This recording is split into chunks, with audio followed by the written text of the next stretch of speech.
et bienvenue sur le podcast de la mort, le podcast qui explore la mort et le deuil sous toutes leurs coutures. Je suis Tiffany, accompagnante professionnelle du deuil et créatrice de ce podcast. Après 1 mois aux côtés des amoureux endeuillés, entre profonde tristesse et lueur d'espoir, je vous propose désormais d'investir la question de la perte d'un grand-parent. La mort d'un grand-parent semble souvent couler de source. Elle est la suite logique d'un cycle de la vie qui veut que, arrivé à un certain âge, on s'éteigne gentiment. Mais j'avais à cœur de vous sensibiliser au fait que cette perte peut tout aussi bien être tellement plus que ça.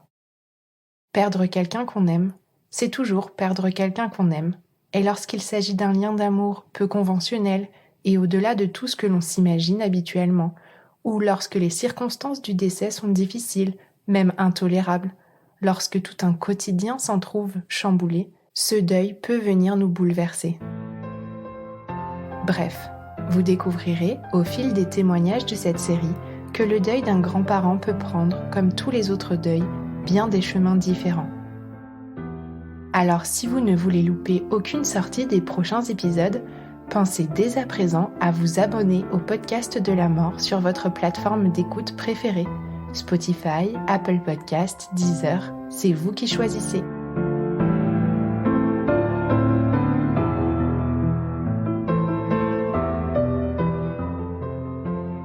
Bonjour, je m'appelle Laure, j'ai 35 ans, je suis pacsée à Ludo et j'ai un fils Hugo qui vient de faire 3 ans.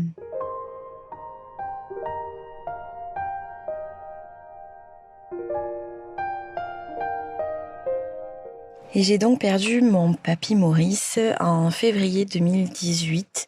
Il avait 92 ans, donc il est mort de la plus belle des morts.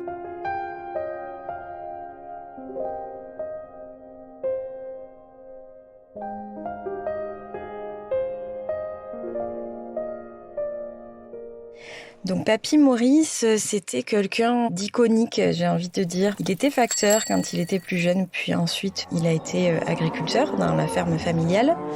Il en imposait en fait. Je pense que c'est vraiment ce qu'on peut retenir de lui. Quand on le voyait, c'était vraiment l'homme de campagne par excellence. Il était grand, baraqué, costaud et avec un charisme incroyable. Il pouvait parler pendant des heures et des heures. Mais c'est surtout que n'importe qui rentrait dans la maison pouvait l'écouter pendant des heures, en fait. Il était super intéressant. Il pouvait nous raconter n'importe quoi, en fait. Ça allait de son opération de la hanche à des souvenirs avec ma grand-mère ou de soirées, des souvenirs divers et variés, du cochon. Il était passionnant, mais vraiment passionnant, quoi. C'était une figure du village, vraiment.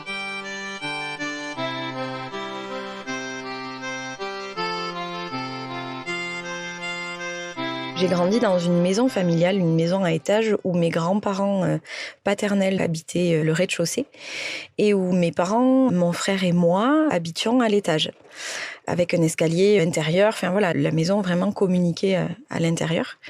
Dans mes souvenirs, jusqu'à mes 5 ans, il n'y avait que les chambres à l'étage. On vivait donc tous dans la même maison, avec la même salle de bain, la même cuisine, voilà. Et ensuite a été construit le reste de l'étage. Donc j'ai vraiment grandi dans cette maison avec 3 générations et des grands-parents qui en imposaient. Et un grand-père qui prenait beaucoup de place. Une belle place, mais quand même beaucoup de place.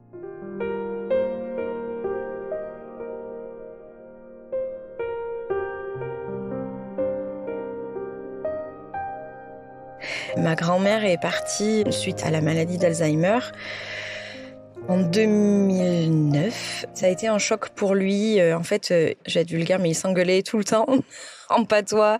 C'était leur façon de s'aimer, en fait. Vraiment, ils se chamaillaient en permanence. Ils n'arrêtaient pas. Ils pensaient qu'on comprenait pas parce qu'ils se parlaient en patois, alors qu'à force, on comprenait assez bien. Alors, c'était assez rigolo. Mais quand elle est partie, ça lui a mis vraiment un énorme coup dur pour lui. Il faisait que dire qu'il allait la rejoindre, que c'était fini, que voilà, ça a été très, très dur. On est très très famille, donc vraiment tout le monde a été très présent autour de lui. Il a tenu bon et puis il a continué à râler du coup sur les autres, en particulier sur mon papa et moi. On était un peu ses souffre-douleurs préférés, mais C'était jamais méchant en fait, mais c'est vrai qu'on avait un petit peu ce rapport-là tous les deux où s'il fallait râler sur quelqu'un, c'était assez facilement sur moi. Et vu que moi je me laissais pas faire non plus, forcément ça clashait régulièrement. Mais je pense que c'était un peu le même rapport qu'avec ma grand-mère. C'est un amour un peu vache où on s'aimait de cette façon-là en fait. Et on le disait pas forcément pendant toutes ces années, mais voilà, c'était notre façon de se le dire ou de se le montrer.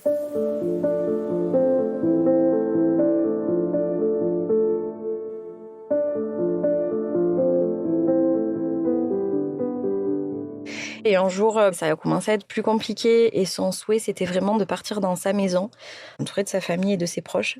Et on a voulu respecter ça, on a voulu le faire partir comme il le souhaitait. Il avait les infirmières, des dames qui venaient lui faire la toilette, etc.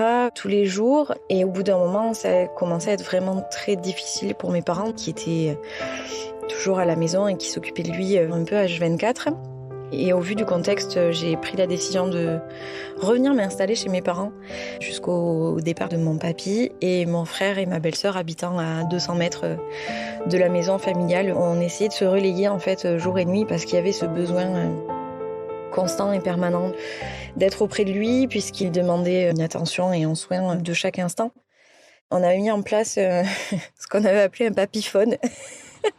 On l'a renommé comme ça, donc c'était un babyphone, bien sûr, au départ, et puis on l'avait mis dans sa chambre, et donc c'était devenu le papyphone, pour qu'il puisse nous appeler jour et nuit, et voilà, soit c'est mes parents qui faisaient les nuits, soit c'est mon père et moi, soit c'était ma mère et moi. Ça permettait de faire un petit roulement, et ça permettait à l'un de nous trois de se reposer. Mon frère et ma belle-sœur passaient prendre le relais sur certaines journées, on fait aussi quelques nuits, et on a habité tous ensemble là pendant quelques nuits pour soulager les uns et les autres. Le frère et la sœur de mon papa sont aussi venus prendre le relais en journée. Et on a vécu comme ça pendant 2 mois. Je pense que je suis revenue à peu près à Noël. On a passé un Noël 2017 juste extraordinaire. À parler, à rire, à boire de l'eau de vie, parce qu'il nous racontait une anecdote sur cette eau de vie. Et tout d'un coup, comme ça, il a fallu aller chercher l'eau de vie parce qu'il avait envie de boire de l'eau de vie. C'était très rigolo. Donc on a passé ces 2 mois comme ça, à vivre un peu en vase clos, tous les 7, avec mon frère, ma belle-sœur, leurs 2 enfants, pour qui Pépé Maurice était tout un symbole. Mes parents et moi, on avait besoin de rien d'autre en fait, et on était bien. Donc il y a des fois, il nous a demandé un café à 20h le soir, alors qu'il n'avait pas bu de café depuis 30 ans. Ou de la soupe, ou un carré de chocolat en pleine nuit. Enfin, c'était totalement incongru, et on répondait à toutes ces demandes. Et on se marrait, quoi. On se marrait. Qu'est-ce qu'on a rigolé avec lui. Qu'est-ce qu'on a rigolé ensemble. En pleine nuit, quand il nous appelait pour le mettre sur le pot, quoi. On le mettait là-dessus avec mon père et on faisait ça avec une lampe de poche pour éviter de trop se réveiller. Puis on partait sur le canapé, on était assis tous les deux, puis on dormait. Puis l'un réveillait l'autre avec ses ronflements et on se mettait à rire. Et on a pris comme ça des fous rires en pleine nuit. C'était extraordinaire en fait. On a vécu des moments hors du temps. On peut pas le résumer, on peut même pas l'expliquer en fait. Je pense que on est 8 à avoir vécu ces moments-là et personne en dehors de nous 8 peut savoir ce qu'on a vécu pendant ces semaines-là. On a pleuré, on a ri parce qu'on savait que c'était la fin, donc c'était pas gai comme moment au final, mais on en a fait des moments magiques et qui sont que à nous et qui sont forts, quoi. Oh là là, qu'est-ce que c'est fort, c'est incroyable. C'est inexplicable, donc je pourrais pas mettre des mots dessus. Je préfère garder ces ressentis et ces images qui sont gravées à jamais.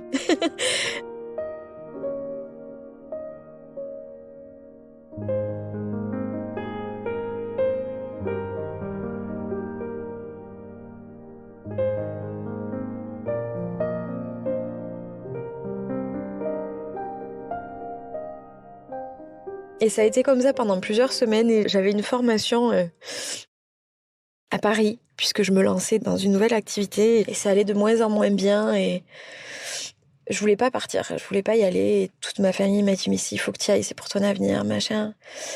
Jusqu'à la veille, je savais pas et la veille, je lui ai dit tu peux pas me faire ça, tu peux pas partir quand je suis pas là. t'as pas le droit de me faire ça. Il m'a regardé, il m'a dit, je fais ce que je veux. Ok.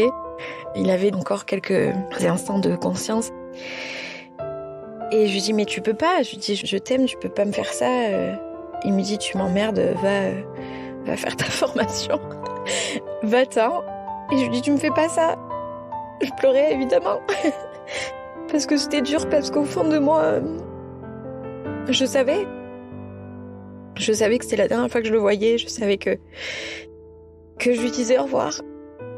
Pour la dernière fois, que je l'embrassais pour la dernière fois, que je voyais ses beaux yeux bleus pour la dernière fois. C'était dur et c'était génial en même temps parce que j'avais cette chance-là de pouvoir le faire et de pouvoir lui dire à quel point je l'aimais, de pouvoir lui dire merci pour tout ce qu'il m'avait apporté. Et du coup, la dernière fois qu'on s'est parlé, c'était pour s'envoyer bouler. Une dernière fois et je suis partie et je dis à tout le monde, il va le faire, il va partir pendant que je suis pas là. J'avais 5 jours de formation, du samedi au mercredi. Et le samedi et le dimanche, ma famille m'a rassurée en me disant, t'inquiète pas, ça va, c'est dur mais ça va, c'est dur mais ça va. Et le lundi matin, ma maman m'a appelée, j'étais en formation, je suis sortie, je savais ce que ce coup de fil voulait dire. Et voilà, c'était fini.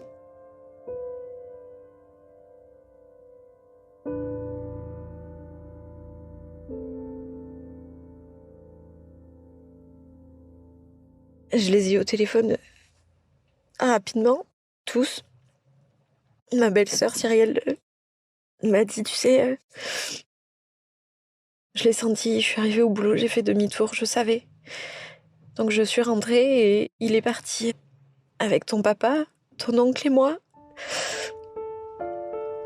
Il me dit, t'étais là. Il me dit, j'étais là pour toi, c'était toi qui étais là avec lui. Il est parti serein, il est parti apaisé, il est parti comme il voulait. Chez lui, avec le sourire, entouré de ses proches, calmement et sans souffrir. Et ça, c'était beau, quoi. C'était beau, c'était génial parce qu'on avait réussi.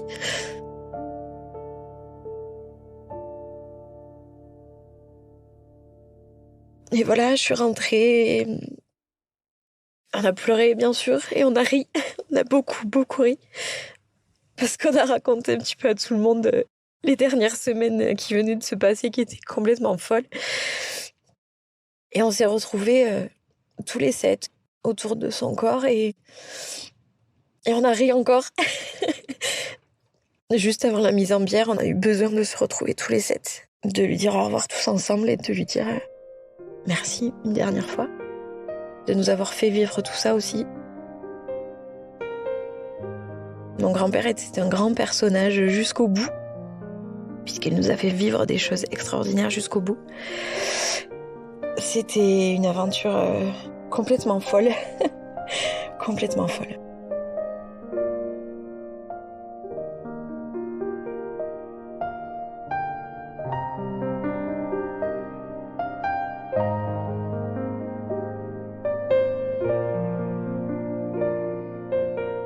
Le jour de son enterrement, dans la nuit d'après, je suis pas arrivée à dormir. J'avais ce papyphone à côté et il n'y avait plus personne au bout. Et j'ai écrit. J'écris beaucoup et j'ai eu besoin d'écrire. Et le lendemain matin, j'ai proposé ce texte-là à ma famille. Donc tout le monde a dit ouais, c'est ça. On a aussi proposé d'écrire un portrait chinois. On a tous réfléchi autour de ça. Si j'étais un arbre, je serais... C'était le chêne, évidemment, qui est grand et fort. On a choisi des musiques qui nous parlaient, qui lui ressemblaient, qui lui correspondaient. On a été d'accord assez rapidement. C'était presque une évidence. On s'est un peu battu avec le prêtre et on l'a pas trop écouté. On a fait un peu à notre sauce. On s'est dit, il voulait ça, on fera ça. Le prêtre est pas d'accord, c'est pas grave. Donc le prêtre était pas content à la fin de la cérémonie, mais c'est pas grave. Nous, on l'était et on savait que lui, il l'était aussi. Donc c'était le principal et l'essentiel pour nous. Le reste, on s'en fichait un petit peu. Mon frère a tenu à porter le cercueil de mon papy. C'était très important pour lui et ça m'a fait du bien. Parce qu'il a réussi d'une part, donc je savais qu'il était content de l'avoir fait et c'était beau. J'ai trouvé ça lourd de sens et très très beau. Et après on s'est réunis, et on a encore passé des bons moments et on a parlé de lui et on a célébré sa vie. Et c'était ça le plus beau en fait.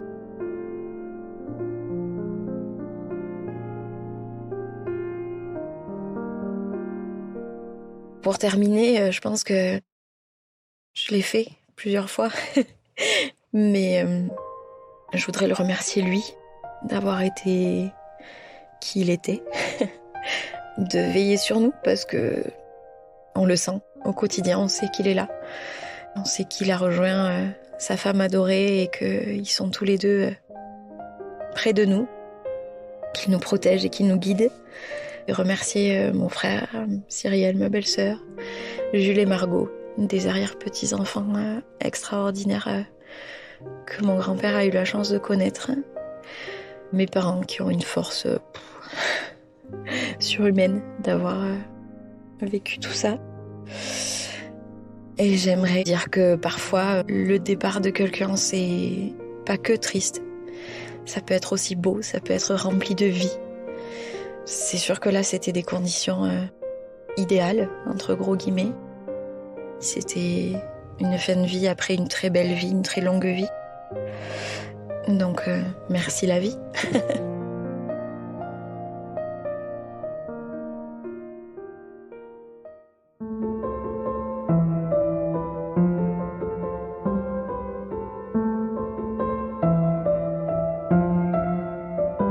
Vous venez d'écouter un nouvel épisode du podcast de la mort. Cet épisode a été mixé et arrangé par Elsa Doll.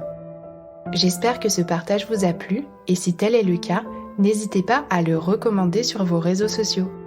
Vous me retrouverez sur Instagram principalement, mais aussi Facebook et TikTok. Grande nouvelle, le podcast de la mort est maintenant disponible sur YouTube. N'hésitez pas à rejoindre la chaîne.